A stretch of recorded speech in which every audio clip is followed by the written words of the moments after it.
Hello everyone, सबका क्या हाल चाल है। एक बार फटाक से कमेंट करके बता दो सबकी तैयारी कैसे चल रही है, अच्छे से पढ़ रहे हो कि नहीं, जल्दी से। और सभी लोग कमेंट बॉक्स में कमेंट करके जाएगा कि इस बार सबका बोर्ड एग्ज़ाम 2025 के लिए कितनी परसेंटेज का टारगेट है। क्योंकि देखो, अगर स्टार्टिंग से ही अगर हम अपना टारगेट सेट कर लेंगे ना, तो उस चीज़ को अचीव कर पाएंगे या कम से कम उसके आसपास तो पहुँच ही जाएंगे ना। तो अपना माइंड सेट अभी क्लियर कर लो। अभी से कहते रहोगे तो माइंड में चीज़ सेट हो जाएगा, भाई इतना करना है, करके दिखाना है बढ़िया से। ठीक है, चलो देखो, आज की क्लास में हम लोग क्लास 12th मैथ का जो फर्स्ट चैप्टर है संबंध एवं फलन, इसके सभी फॉर्मूले को एक साथ पढ़ेंगे, एक साथ देखेंगे और याद करने की कोशिश करेंगे कि यार हमें कितने फॉर्मूले याद हैं। क्योंकि इस फॉर्मूले से डायरेक्ट एक क्वेश्चन एग्जाम में पूछता है, और मतलब डायरेक्ट फॉर्मूले पे। और बाकी वैसे तो टॉपिक से सवाल पूछेगा लिख ना। मुश्किल से अगर तुम देखो तो अगर कहा जाए तो चार पाँच के 8-10 फॉर्मूले हैं। इन 8-10 फॉर्मूले को हम पढ़ के समझ के 8-10 नंबर अपना तैयार कर सकते हैं। तो सभी लोग रेडी हो जाओ, ध्यान से देखना, सुनना और समझना। क्लियर है ना? और कुछ मत करना। क्लास कर रहे हो, छोटा क्लास है, आराम से करना। जितना पढ़ाएंगे, जितना बताएंगे, अच्छे से समझना, देखना आ रहा है कि नहीं। अगर आ रहा है तो बढ़िया से रिवाइज हो जाएगा, नहीं आ रहा है तो आ जाएगा। क्लियर है? चलो देखो, तो स्टार्ट करते हैं चैप्टर फर्स्ट से। चैप्टर फर्स्ट का नाम क्या है? संबंध एवं फलन। ठीक है, और संबंध एवं फलन में सबसे पहले क्या है? संबंध है, हमको संबंध पढ़ना है ना। तो सबसे पहले पढ़ेंगे संबंध। ठीक है, संबंध क्या होता है? ठीक है, सबसे पहले क्या पढ़ेंगे? संबंध। तो संबंध का डेफिनेशन लोग सब लोग जानते हैं, बस याद रखना है। ठीक है, प्रूफ नहीं करना है कुछ, बस फॉर्मूले को पढ़ना है, एक बार याद करना है कि हाँ हमें याद है कि नहीं, परिभाषा याद है कि नहीं, किसे कहते हैं याद है कि नहीं, बस वो चीज़ याद करवा रहे ना। क्या बोलते हैं कि किसी समुच्चय ए पर कोई संबंध आर जो होता है वो ए क्रॉस ए का उपसमुच्चय होता है। और ये बात याद रखना है। ठीक है, ये ऑब्जेक्टिव क्वेश्चन में आ जाता है कभी कभी कि जो संबंध होता है वो ए क्रॉस ए का उपसमुच्चय होता है। ठीक है, और उसके बाद जो सबसे वेरी मोस्ट इंपॉर्टेंट है, ठीक है, ये फॉर्मूला है संबंधों की संख्या निकालना ना। देखो, संबंधों की संख्या निकालने में अक्सर लड़के गलती करते हैं, लड़कियां भी गलती करती हैं, सब लोग गलती करता है, पढ़ने वाले बच्चे। ठीक है, तो गलती नहीं करना है, याद रखना, सोचना कि संबंध, भैया संबंध रिलेशन बनाने के लिए यार 2 लोग चाहिए कम से कम, रिलेशन के लिए 2 लोग चाहिए। तो अगर हमें संबंधों की संख्या निकालनी पड़ेगी ना, तो संबंधों की संख्या में आता है 2, भूलना मत। संबंधों की संख्या में आता है 2 ना, और 2 के पावर mn। 2 लोग आएंगे, संबंध बनाने के लिए 2 लोग चाहिए। तो संबंधों की संख्या का फॉर्मूला क्या हो जाएगा? 2 के पावर mn। बस आसान से याद रखना ना कि मान लो एक सेट ए है, इस सेट ए में अगर m अवयव है, एक सेट बी है, इसमें अगर n अवयव है, तो ए से बी में, ठीक है, ए से बी में जो संबंधों की संख्या हो जाएगी वो हो जाएगी 2 के पावर mn। ये बात याद रखना, भूलना मत, आसान सवाल है। चलो आगे बढ़ते हैं। अब देखो आता है संबंधों के प्रकार। देखो, संबंधों के प्रकार तो बहुत सारे हैं, लेकिन मोस्ट जो इंपॉर्टेंट है हमारे सिलेबस के हिसाब से स्वतुल्य, सम्मित, संक्रामक और तुल्यता संबंध है। लेकिन बाकी भी 1-2 संबंध और है जो हमको पढ़ना है, तो हल्का फुल्का उसको पढ़ लेते, देख लेते हैं आ रहा है कि नहीं। जो बुक में दिया है उसको पढ़ेंगे, एक्स्ट्रा नहीं पढ़ेंगे, चिंता मत करना ना। देखो, तो सबसे पहले क्या आता है? रिक्त संबंध। रिक्त संबंध किसे कहते हैं? कि किसी समुच्चय ए पर परिभाषित कोई संबंध आर रिक्त संबंध कहलाता है यदि आर इक्वल टू क्या हो? 5 हो ना। 5 मतलब कुछ हो नहीं, अगर संबंध आर में कुछ एलिमेंट है नहीं तो क्या कहलाएगा? वो रिक्त संबंध कहलाएगा। और इसे जस्ट उल्टा क्या होता है? उसे बोलते हैं हम लोग सार्वत्रिक संबंध। सार्वत्रिक संबंध क्या होता है? बोलते हैं समुच्चय पर परिभाषित कोई संबंध आर सार्वत्रिक संबंध कहलाता है यदि समुच्चय ए का प्रत्येक अवयव ए के सभी अवयव से संबंधित हो। तो आर बराबर ए क्रॉस ए। ठीक है, अगर आर बराबर ए क्रॉस ए हो जाएगा तो क्या कहलाएंगे? उसे हम लोग सार्वत्रिक संबंध कहते हैं। चलो अब आते हैं अपने इंपॉर्टेंट फॉर्मूले पे, मतलब इंपॉर्टेंट टॉपिक पे, सबसे इंपॉर्टेंट ना, कि स्वतुल्य संबंध क्या होता है। सोचो, स्वतुल्य स्वयं के बराबर। अगर एक ऐसा संबंध है जिसमें क्या हो? उन एलिमेंट का पेयर हो जिनका स्वयं के साथ पेयर हो, मतलब स्वयं के साथ सबका पेयर हो, तो उसे क्या कहेंगे? स्वतुल्य संबंध। सीधी बात। स्वतुल्य मतलब सेम टू सेम। सोचो, स्वतुल्य का मतलब सेम टू सेम। अगर बात करें डेफिनेशन का, डेफिनेशन क्या बोलेंगे, देखो डेफिनेशन बोलेंगे कि समुच्चय ए पर परिभाषित कोई संबंध आर स्वतुल्य संबंध कहलाता है, ठीक है, यदि प्रत्येक ए, ध्यान देना यहाँ पे प्रत्येक वर्ड इंपॉर्टेंट है ना, बोलेंगे प्रत्येक ए बिलोंग्स टू ए के लिए ए बिलोंग्स टू आर प्राप्त हो, मतलब ए में जितने सारे एलिमेंट हो उन सबका खुद के साथ रिलेशन हो, खुद के साथ, ठीक है, ए में प्रत्येक ए बिलोंग्स टू ए के लिए ए बिलोंग्स टू आर प्राप्त हो, ठीक है, बस। और फिर आता है सम्मित में क्या बोलते हैं, सम्मित में क्या बोलते हैं कि प्रत्येक ए बी बिलोंग्स टू के लिए A B belongs to R से, ठीक है, B A belongs to R प्राप्त हो तो उसे क्या कहते हैं, हम लोग कहते हैं सम्मित, मतलब उल्टा, सच उल्टा, अगर ए बी आर में है तो बी ए आर में होना चाहिए, तो संबंध क्या कहलाएगा, सम्मित कहलाएगा। ऐसे मतलब अगर संबंध में 1 2 है तो उसका उल्टा उसमें 2 1 होना चाहिए, मतलब उस संबंध में जितने सारे एलिमेंट होंगे उन सब का उल्टा भी उसी में मौजूद होना चाहिए, तभी क्या कहलाएगा, वो संबंध सम्मित संबंध कहलाएगा। तो बोलते हैं A B belongs to R से अगर B A belongs to R प्राप्त होता है तो उसे क्या बोलते हैं, सम्मित संबंध।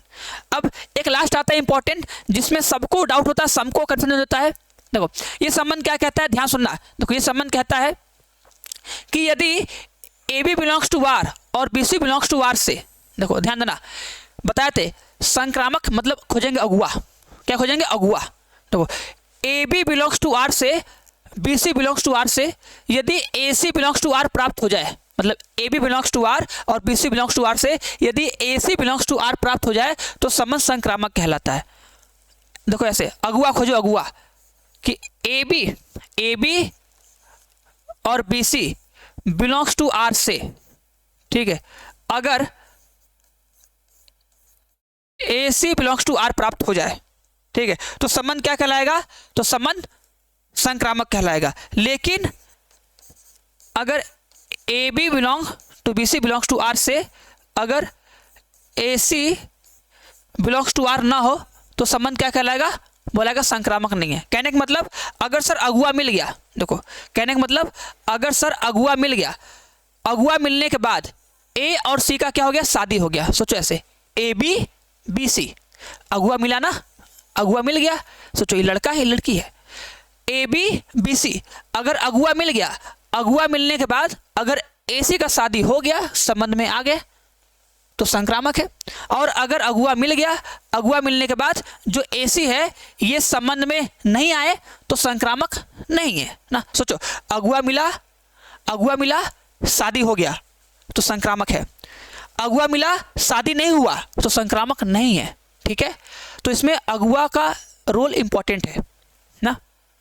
लेकिन सर कभी ऐसा भी तो होगा, मान लीजिए अगुआ मिला ही नहीं, तब क्या करेंगे, अगुआ मिला ही नहीं, तब अगर अगुआ नहीं मिलेगा ना तो ही बोलेंगे संक्रामक है, क्योंकि अगर अगुआ नहीं मिला तो भैया अपना सब अलग सेटिंग किएंगे और क्या, ऐसे याद रखना, भूलना मत। तो अगर अगुआ नहीं मिलता है मतलब ए बी, और अगर मान लो बी सी नहीं मिला, पेयर नहीं बना, अगुआ नहीं मिला, अगर अगुआ नहीं मिला तो भी क्या बोलेंगे, संक्रामक है। ये बात ध्यान देना, ठीक है, भूलना मत। चलो आगे बढ़ते हैं। और फिर एक आता तुल्यता संबंध। तुल्यता संबंध किसे कहते हैं, तो बोलते हैं कि समुच्चय ए पर परिभाषित कोई संबंधार तुल्यता संबंध कहलाता है। यदि वो संबंध स्वतुल्य, सम्मित और संक्रामक हो तो क्या कहते हैं, उसे तुल्यता संबंध हम लोग कहते हैं। चलो आगे बढ़ते हैं। चलो देखो आगे बढ़ने से पहले तो जितने भी स्टूडेंट हो, जितने भी नए हो, जो अभी तक कभी कहीं पढ़ नहीं रहे हो, सोच रहे हो बस ऐसे घूमते रहे आराम से हो जाएगा सब कुछ, तो ऐसा मत करो यार ना। देखे होगे कि इस टाइम कंडीशन क्या चल रही है, सब लोग चाह रहे कि यार अपना लाइफ बेस्ट हो। अगर तुम भी चाहते हो कि हमारा लाइफ बेस्ट हो, घर वालों का देखो लाइफ बेस्ट हो, तो तुम्हें अभी से देखो मेहनत करना पड़ेगा। क्लास 12th में हो, अब तुम उस लेवल पे आ गए हो कि तुम्हें मेहनत करना सीखना पड़ेगा। और अगर एक बार मेहनत करना सीख जाओगे तो ये चीज़ तुम्हारी लाइफ में आगे तक रहेगी कंटिन्यू, और लाइफ में सक्सेस जरूर मिलेगी ना, ये बात तो जान लो ना। उसके लिए देखो ये फर्स्ट स्टेप है, यहाँ पे जितना रगड़ के मेहनत कर लोगे उतना बेस्ट फ्यूचर होगा, उतना मज़ा आएगा ना।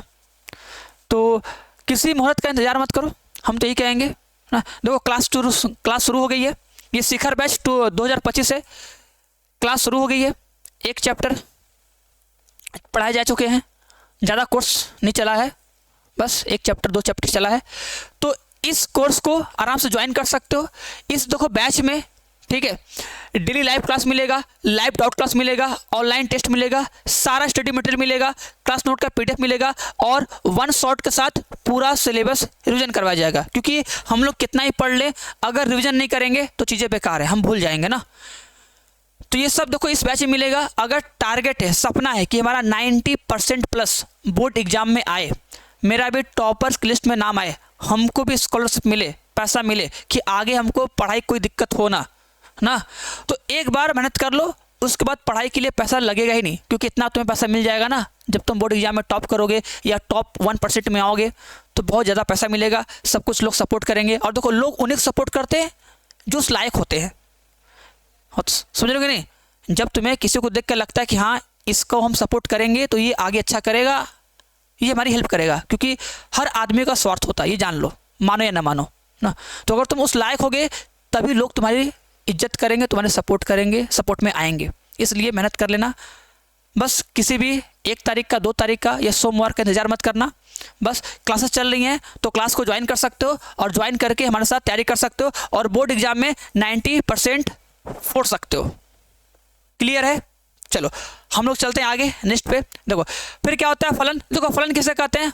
क्या होता है कि समुच्चय ए पर समुच्चय ए का समुच्चय बी पर संबंध फलन कहलाता है। यदि ए का, याद करना, यदि ए का प्रत्येक अवयव बी में केवल और केवल एक प्रतिबिंब हो, मतलब जो ए के जो अवयव हो ना, ए के प्रत्येक अवयव का बी में केवल और केवल एक प्रतिबिंब हो, ऐसे ही ये पूरा डिफिनेशन याद रखना है। चलो आगे बढ़ते हैं फटाक से तेजी के साथ। अब देखो ये है, ये बोला है ए क्या है कि फलनों की संख्या, यदि समुच्चय ए में m अवयव हो, समुच्चय बी में n अवयव हो, तो a क्रॉस b में, ये बात याद रखना कि a क्रॉस b में m इंटू n अवयव होंगे। लेकिन अगर हम बात करें कि अगर ये सेट a है, ये सेट a है और ये सेट b है, तो a से b में परिभाषित जो फलनों की संख्या होती है वो n के पावर m होती है ना। सोचो यहाँ पे m होगा, यहाँ पे n होगा, तो फलन कितने हो जाएंगे? n के पावर m। ये बात याद रखना, भूलना मत, ठीक है। चलो अब फलनों के प्रकार में देखो सबसे पहला आता है कैकी फलन। एक कैकी फलन किसे कहते हैं भैया? एक लोग एक से मिलेगा ना, बोलते हैं एक फलन f x y में एक कैकी फलन कहलाता है यदि x के भिन्न भिन्न अवयव का y में भिन्न भिन्न प्रतिबिंब होता है। और इसी को सिंपल बोलते हैं कि एक कैकी फलन होने के लिए अगर x1, देखो यदि f ऑफ x1 बराबर है f ऑफ x2 के, ठीक है, उसके बाद अगर x1 बराबर x2 हो जाता है तो फलन क्या कहलाता है? फलन एक कैकी कहलाता है। लेकिन यदि सर जी फंक्शन का मान बराबर हो और बिंदु का मान बराबर ना हो तो कहते हैं फलन बहुएकाकी है, ठीक है, क्लियर है। और एकाकी फलनों की संख्या जो कि मोस्ट इंपॉर्टेंट है, याद रखना, भूलना मत। अगर समुच्चय ए में m अवयव हैं, समुच्चय बी में n अवयव हैं, तो एकाकी फलनों की संख्या होती है npm, परमुटेशन वाला ना। चलो आगे बढ़ते हैं। ये देखो आच्छादक फलन। आच्छादक फलन क्या बोलते हैं कि एक फलन एक्स वाई में आच्छादक कहलाता है यदि फलन f के अंतर्गत y के प्रत्येक अवयव का यूज हो, मतलब y का प्रत्येक अवयव क्या हो? यूज हो, y का प्रत्येक अवयव का पूर्व प्रतिबिंब x में हो, ठीक है। उस केस में बोलते हैं कि हमारा क्या होता है? सप्रांत। सप्रांत इक्वल टू क्या होता है? परिसर। ये लाइन मोस्ट इंपॉर्टेंट है, याद रखना कि जो इसमें सप्रांत होता है, सप्रांत क्या होता है? परिसर के बराबर होता है। जो f ऑफ x का सेट होगा वो क्या होगा? y सेट के बराबर होगा। सप्रांत, ये मोस्ट इंपॉर्टेंट है, इस बात को रखना कि सप्रांत इक्वल टू होता है परिसर, तब क्या होता है? फलन आच्छादक कहलाता है, ठीक है। f of x equal to y। चलो आगे बढ़ते हैं। अब आच्छादक फलनों की संख्या का फार्मूला ये होता है, ये फार्मूला बहुत इंपॉर्टेंट है, कई बार बताए हैं, इस पे क्वेश्चन सॉल्व करवाए हैं और अभी हम कुछ दिन पहले यूट्यूब पे क्लास लिए थे जिसमें वन शॉट बताए थे। उस वन शॉट में ये पूरा अच्छे से डिटेल समझाएं, उस पर क्वेश्चन भी करवाए हैं। उम्मीद करेंगे सभी लोग किया होगा, और नहीं किया होगा तो भैया क्लास कर लो बढ़िया से, ठीक है। चलो आगे बढ़ते हैं। देखो अंतःछेदी फलन क्या होता है? तो बोलते हैं कि अगर मान लो अगर सहप्रांत, ठीक है, अगर सहप्रांत परिसर के बराबर ना हो, अगर जो सहप्रांत है वो परिसर के बराबर ना हो तो क्या कहते हैं? अंतःछेदी फलन कहते हैं, बस याद रखना, ठीक है। इस केस में क्या होता है ना, जो हमारा f ऑफ x होता है वो क्या होता है? y का उचित उपसमुच्चय होता है, भूलना मत। चलो अब देखो एकाकी आच्छादी फलन जो कि मोस्ट इंपॉर्टेंट है, एकाकी आच्छादी फलन किसे कहते हैं सर? जो फलन एकाकी हो आच्छादी हो उसे कहते हैं एकाकी आच्छादी फलन। ठीक है, चलो तो और याद रखना कि एकाकी आच्छादी फलन में क्या होता है, जितने अवयव ए में होंगे उतने अवयव बी में होंगे, तो number of element in set A is equal to number of element in set B, ये होता है। और एकाकी आच्छादी फलों की संख्या क्या होती है? N factorial. ए में जितना अवयव होगा बी में उतना अवयव होगा, तो एकाकी आच्छादी फलों की संख्या होती है एन फैक्टोरियल। ठीक है, चलो आगे देखो। अब देखो आता है फलनों का संयोजन। अब देखो ये किसी के सिलेबस में है, किसी में है, किसी में नहीं है, तो टेंशन मत लो, बस देख लो कि अगर कोई फलन ए से बी में हो, फिर एक फलन बी से सी में हो, तो एक ऐसा फलन आ जाए जो कि ए से सी में डिफाइन हो, उसे बोलते हैं गॉफ। सीधी बात ना। देखो जैसे मान लो एक फलन है, ये ए है, ठीक है, ये बी है, ये सी है ना। अगर कोई फलन एफ है जो कि ए से बी में डिफाइन है, एक फलन जी है जो कि बी से सी में डिफाइन है, तो एक फलन होता है गॉफ, जिसे बोलते हैं गॉफ। जो गॉफ होता है वो ए से सी में डिफाइन होता है डायरेक्ट, इसे बोलते हैं फलनों का संयोजन। सीधी बात। चलो जैसे कि एग्जांपल करके दिखा दें, करना है इसे, देखो इसे आराम से करना, देखना आता है कि नहीं। ठीक है, ट्राई करना, स्क्रीनशॉट ले लो। देखो अब प्रतिलोम फलन, प्रतिलोम फलन बहुत इंपॉर्टेंट है, देखना बढ़िया से। बोला एक फलन एफ एक्स वाई में व्युत्क्रमणीय फलन कहलाता है यदि एक फलन जी वाई से एक्स का अस्तित्व इस प्रकार हो कि गॉफ बराबर एक्स आ जाए, मतलब गॉफ एक्स पे एक्स आए और फॉग वाई पे वाई आए, तो जो फलन जी होता है वो एफ का प्रतिलोम कहलाता है। इसे हम लोग एफ इनवर्स से प्रकट करते हैं। ठीक है, और इसमें मोस्ट इंपॉर्टेंट बात देखो, ये इस बात को एकदम याद रखना, इस बात का यूज हम लोग चैप्टर नंबर 2 में करेंगे ना, कि यदि एफ व्युत्क्रमणीय है तो एफ अनिवार्यतः एकाकी तथा आच्छादी होता है, और यदि एफ एकाकी तथा आच्छादी है तो एफ अनिवार्यतः व्युत्क्रमणीय होता है। मतलब व्युत्क्रमणीय फलन होने के लिए उसका एकाकी और आच्छादी होना बहुत जरूरी है, बस सीधी बात। चलो आगे बढ़ते हैं। फिर आता है द्विव आधारित संक्रियाएं। देखो द्विव आधारित संक्रिया क्या होती है सर? वो संक्रिया जिसपे हम लोग क्या चाहिए, कम से कम 2 संख्या चाहिए, जोड़ घटाना गुणा भाग एलसीएम निकालना, एचसीएफ निकालना। ठीक है, उन्हें बोलते हैं द्विव आधारित संक्रियाएं ना। अब उसके लिए डिफिनेशन क्या बोलते हैं कि हम लोग इस चैप्टर फर्स्ट में द्विव आधारित संक्रिया किसे कहेंगे, तो बोलते हैं किसी अरिक्त समुच्चय ए पर परिभाषित एक संक्रिया स्टार द्विव आधारित संक्रिया कहलाती है यदि ए क्रॉस ए का प्रत्येक अवयव ए कॉमा बी स्टार संक्रिया, ठीक है, स्टार संक्रिया के अंतर्गत ए के अद्वितीय अवयव सी से संबंधित हो। मतलब अगर कोई एलिमेंट है, अगर कोई एलिमेंट ए क्रॉस ए का एलिमेंट है, उसमें अगर हम ए स्टार बी संक्रिया लगाए ना, ए स्टार बी संक्रिया लगाने पर जो आंसर आएगा, अगर वो आंसर भी उसी सेट का होगा तो बोलेंगे ये एक द्विव आधारित संक्रिया है। और यदि समुच्चय ए में n अवयव हैं तो इसमें जो द्विव आधारित संक्रिया है इनकी संख्या होती है n के पावर n स्क्वायर। ये बात याद रखना, भूलना मत। ठीक है, चलो तो बस आज के लिए इतना ही। हम लोग उम्मीद करेंगे कि सबको फॉर्मूला समझ में आया होगा और बढ़िया सबका फॉर्मूला देख देख के रिवीजन हो गया होगा, बोल बोल के भी आ गया होगा। चलो तो क्लास कैसा लगा एक बार कमेंट करके बताना। तो ऐसे ही शॉर्ट में वीडियो लेते आएंगे जिससे सब लोग का शॉर्ट कर करके जो फॉर्मूला है आराम से रिवीजन होता रहे ना। देख लोगे बढ़िया से रिवाइज हो जाएगा, मजा आ जाएगा। ठीक है, चलो तो सभी को बाय बाय टाटा। और सभी लोग स्टार्टिंग में जो बोले हैं वो कमेंट करके जरूर बताना, क्लियर है ना, भूलना नहीं है, कमेंट करके बता के जाना है बढ़िया से।